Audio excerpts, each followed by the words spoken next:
پاکستان اور بھارت کا جوہری تنصیبات کی فہرستوں کا تبادلہ، دونوں ملکوں کا قیدیوں کی فہرستوں کا بھی تبادلہ ہوا۔ ترجمان دفتر خارجہ طاہر اندرابی کے مطابق 257 بھارتی قیدیوں کی فہرست بھارت کے حوالے کی۔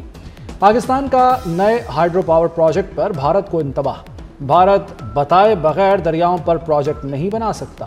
انڈس واٹر ٹریٹی کے تحت پاکستان کو بتانا لازمی ہے۔ پاکستانی انڈس واٹر کمشنر نے سوال بھیجے ہیں، بھارت معاہدے پر عمل کرے اور سوالوں کے جواب دے۔ یمن تنازع کے پرامن حل کی حمایت کرتے ہیں۔ پاکستان کا سعودی عرب سے مکمل اظہار یکجہتی کا اعادہ، فلسطینیوں کی ملک بدری کا کوئی بھی اقدام قبول نہیں۔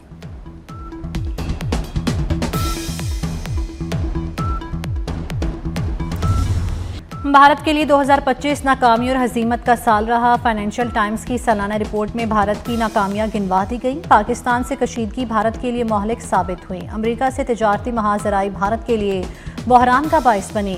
مہلک طیارہ حادثہ، کرنسی کی کمزوری اور معاشی بے چینی رہی۔ ناکام اسٹریٹجی نے امریکہ، چین اور روس کو بھارت سے دور کیا۔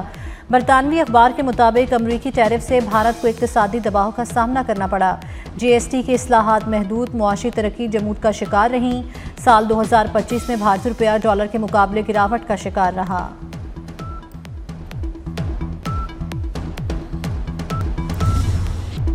مودی سرکار کا شائننگ انڈیا کا دعویٰ دھرا رہ گیا۔ پہلے جنگ کے میدان میں مار کھائی، اب معیشت اور قیام امن میں بھی پاکستان سے پیچھے رہ گیا۔ گلوبل اکنامک گیلپ سروے نے بھارت کی ہر شعبے میں ہار پر مہر لگا دی۔ 60 ملکوں میں کیے گئے گلوبل اکنامک گیلپ سروے کے مطابق پاکستان نے 2025 میں اقتصادی اور امن کے حوالے سے بہتر کارکردگی دکھائی۔ پاکستان میں 51% لوگ نئے سال کے لیے پر امید ہیں۔ اقتصادی حوالے سے 53% پاکستانی 2026 کو خوشحالی کا سال سمجھتے ہیں۔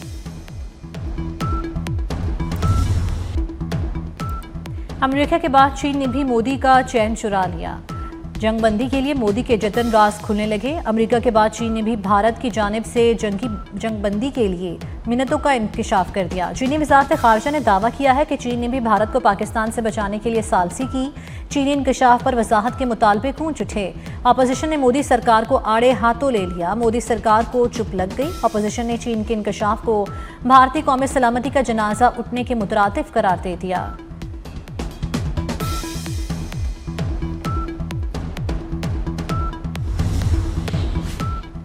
نئے سال کی خوشیاں غم میں بدل گئیں۔ سوئٹزرلینڈ کے شہر جنیوا میں نئے سال کی تقریب میں دھماکہ، 40 افراد ہلاک، 100 زخمی ہو گئے۔ متاثرین میں سے کچھ افراد غیر ملکی بھی ہیں۔ دھماکے کی نوعیت کا پتہ نہیں چل سکا، تحقیقات جاری۔ سوئس صدر نے نئے سال کا خطاب مؤخر کر دیا۔ وزیر اعظم شہباز شریف کی اس کے ریزورٹ واقعے کی مذمت، کہا سوئس حکومت اور عوام کے ساتھ ہے۔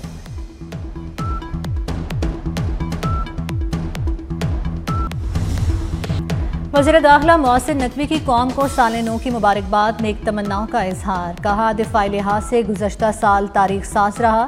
فیلڈ مارشل عاصم منیر کی قیادت میں پاک فوج نے کئی گنا طاقتور دشمن کا غرور خاک میں ملایا۔ 2025 میں کھیلوں میں بھی کامیابیاں ملی۔ چیمپئنز ٹرافی کا کامیاب انعقاد پرامن اور محفوظ پاکستان کی جیت ہے۔ 2026 کے دوران سٹیڈیمز کی اپ گریڈیشن، سہولیات میں بہتری اور نئے وینیوز کی شمولیت ترجیح ہوگی۔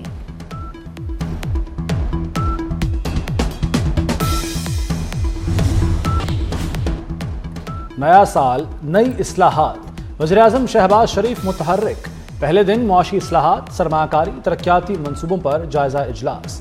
وزیراعظم نے متعلقہ وزارتوں سے عملی اقدامات اور جامع حکمت عملی طلب کر لی۔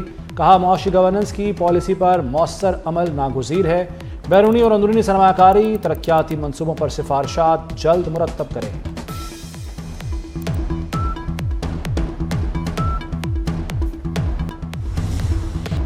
2026 بھی محسن سپیڈ کا سال ہوگا۔ اسلام آباد میں state of the art cricket stadium بنے گا۔ محسن نقوی نے 10 روز میں ڈیزائن طلب کر لیا۔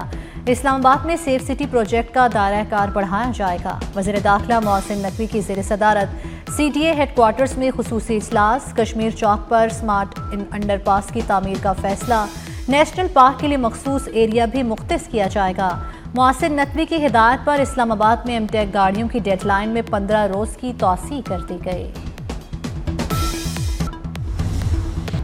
نئے سال کے پہلے دن پیٹرول 10 روپے 28 پیسے فی لیٹر سستا۔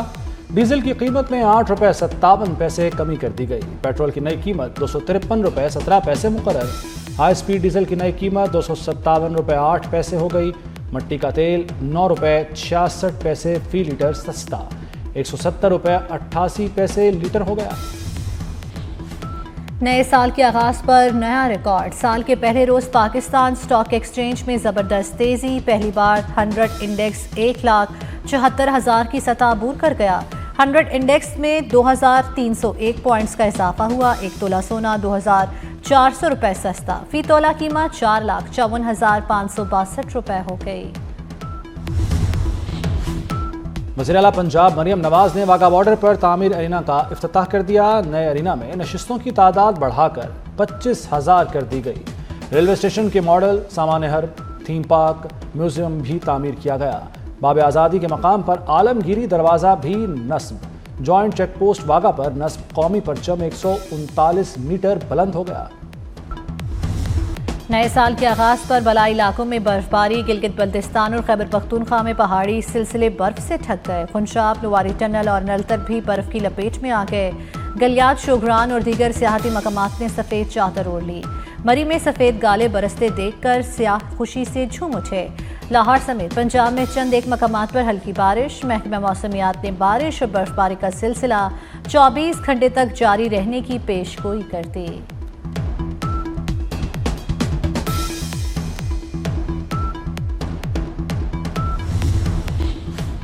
لاڑکانہ میں پولیس اہلکار جج بن گیا۔ ملزم کو گرفتاری کے بعد سر عام گولی مار دی۔ فائرنگ سے قبل ملزم ہاتھ جوڑ کر معافیا مانگتا رہا۔ واقعے کی ویڈیو وائرل ہونے پر اہلکار محمد جتوئی کو معطل کر کے گرفتار کر لیا گیا۔ ایس ایس پی لاڑکانہ کا واقعے کا نوٹس، کہا ملزم کے خلاف سخت قانونی کارروائی کی جائے گی۔ سرائے عالمگیر میں کمسن بچوں کے تہرے قتل کی لرزہ خیز واردات کا معاملہ۔ ملزمہ سدرا شبیر نے آشنا کے ساتھ مل کر اپنے 3 بچوں کا قتل کیا۔ ملزمہ کا مقامی عدالت سے 4 روزہ جسمانی ریمانڈ منظور۔ قتل ہونے والے کمسن بچے سپرد خاک۔ قتل ہونے والوں میں 2 سالہ ذکریہ، 4 سالہ حرم فاطمہ اور 7 سالہ فجر شامل۔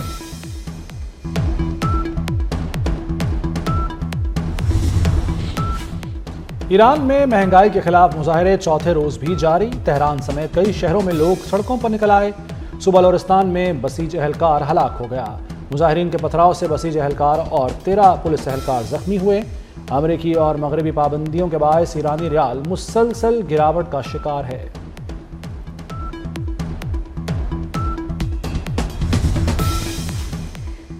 افغان طالبان رجیم کو مزید عالمی تنہائی کا سامنا۔ جاپان نے افغان سفارت خانہ بند کرنے کا اعلان کر دیا۔ اس سے پہلے ترکیہ، ناروے، برطانیہ بھی افغان سفارت خانے بند کر چکے۔ روس کا بھی افغان مزدوروں کی بھرتی سے انکار۔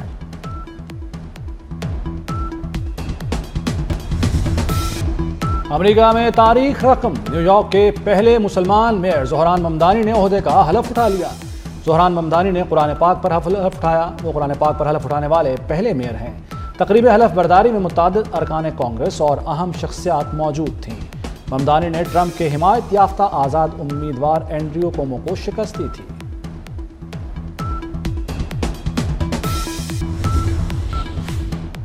نئے سال کے پہلے روز دنیا کا سب سے وزنی انسان انتقال کر گیا۔ میکسیکو کا جوان پیڈرو فرانکو 41 برس کی عمر میں چل بسا۔ گینیس ریکارڈ کے مطابق 2017 میں جوان پیڈرو کا وزن 600 کلو تھا۔ دنیا کے سب سے وزنی شخص جوان پیڈرو گردوں کے مرض میں مبتلا تھا۔ پاکستانی سٹار بلے باز بابر اعظم کا سال 2026 کا بہترین آغاز۔ آسٹریلوی لیگ بگ بیش میں سڈنی سکسرز کی جانب سے میچ وننگ اننگ کھیلی۔ بابر اعظم نے 46 گیندوں پر ناقابل شکست 58